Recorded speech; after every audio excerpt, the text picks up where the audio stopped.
Are we rolling? Okay.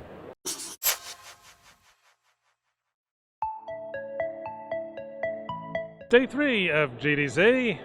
I'm waiting to sit down on something. Would be nice. We're here at the show floor for the first time, but that's not where we saw the first few things we saw today. We saw the Thaumaturge, or the Thaumaturge, however you say that. Seems to be some argument over the matter. Isometric RPG. By Fool's Theory, yeah, it's a sort of Planescape Torment style of thing, Disco Elysium sort of thing, where you're an occult detective trying to discover the flaws in people's hearts that attract these strange demons that only you can see.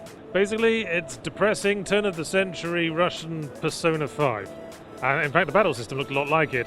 Turn-based, the enemies just standing there, your persona sort of hovering behind you. You can unlock different personas across the course of the game to give you different powers. They were very cagey when we asked how many there were, so there's probably like 3. I don't know though, from what I saw of the combat, it didn't really have the sort of zazz to it, but you know, depressing Eastern European things. It was funny, the main character goes in saying, ha ha ha, bravado, this does not seem like a fair fight to me, and then he just proceeds to get punched in the gut over and over again by some hairy Russians. Seems a bit much for a single combat encounter. And the combat really came out of nowhere. We were talking to Rasputin, and then just 3 dudes show up and say, hey, let's have a fight. Before it happened, I was planning to ask at some point, oh, is there going to be combat in this? Because, you know, that's all anyone wants, and I'm feeding into that, apparently. So we've all only got ourselves to blame. And the other thing we saw was The Invincible. Get this, it's a first-person narrative adventure game based on the works of Stanislav Lem, who also wrote Solaris, I think I'm right in saying, really classic old-school sci-fi author. Apparently this is a parallel to the main plot of the book. Not that anyone I know has read the book, so you'll probably be alright. Narrative, horror, first-person adventure game, really going for the immersive thing. The faceplate on your helmet fogs up if you run too fast, sort of classic Metroid Prime style. Gave me sort of walking sim vibes, at the very least sort of linear puzzle game thing, more like your Observation or your Moons of Madness. Nice sort of retro-futurist aesthetic. Probably kill an afternoon if you're bored one day. Yeah, they were saying it was like Firewatch, but more so. So, I guess you watch a lot of fire.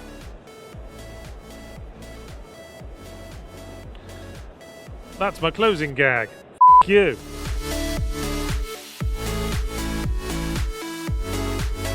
We're at the Day of the Devs event at the West Hall. Before we looked at those games, we were going to hotel rooms, as is our wont, and being solicited by strange men.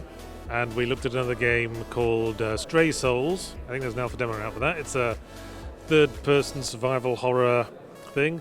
Interesting one, that one, because they were giving us a presentation, and the first thing they did was say, here's all the things our game is not. It's not jump scares, it's not gratuitous blood and gore, it's not stupid puzzles. And then they proceeded to tell us about a whole load of jump scares, gratuitous blood and gore, and stupid puzzles that the game had. That was a funny one. I mean, they literally said there's no jump scares, and then they showed us a clip of a dude walking straight into a jump scare, where the screen went all red, and a thing popped out.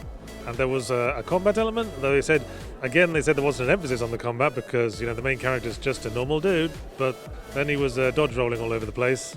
So, yeah, that's the other thing they said. It's not just a haunted house game. Now, here's a haunted house in our game. I guess they didn't want to flat out say, hey, we're just making our own Silent Hill. Weird schizophrenic marketing on that one.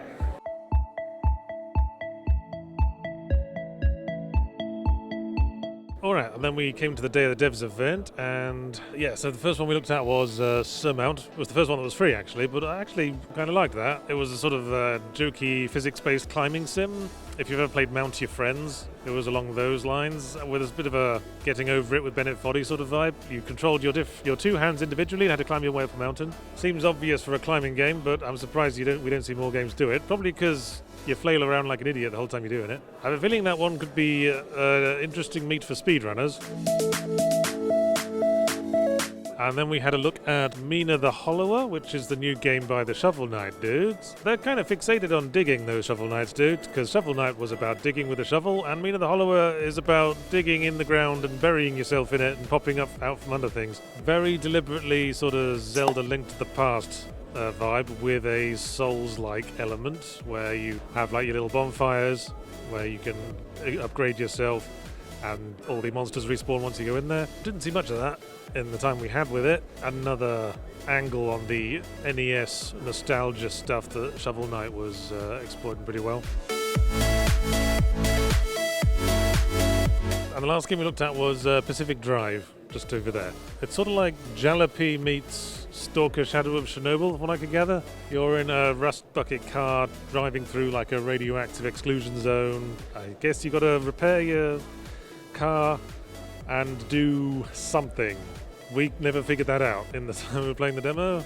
We just drove around a bit, ran into a wall, and then a big thing said, "Oh, you're going to die," and then we died. So I'd probably need a bit more context for that one. But I like games where you have to like maintain a vehicle along the way, like with the little fiddly bits of maintenance. That's what I liked about the first Far Lone Sales game. Maybe I'll check that out once there's a bit more explanation available. That's all I got. Now I'm going to go home and collapse.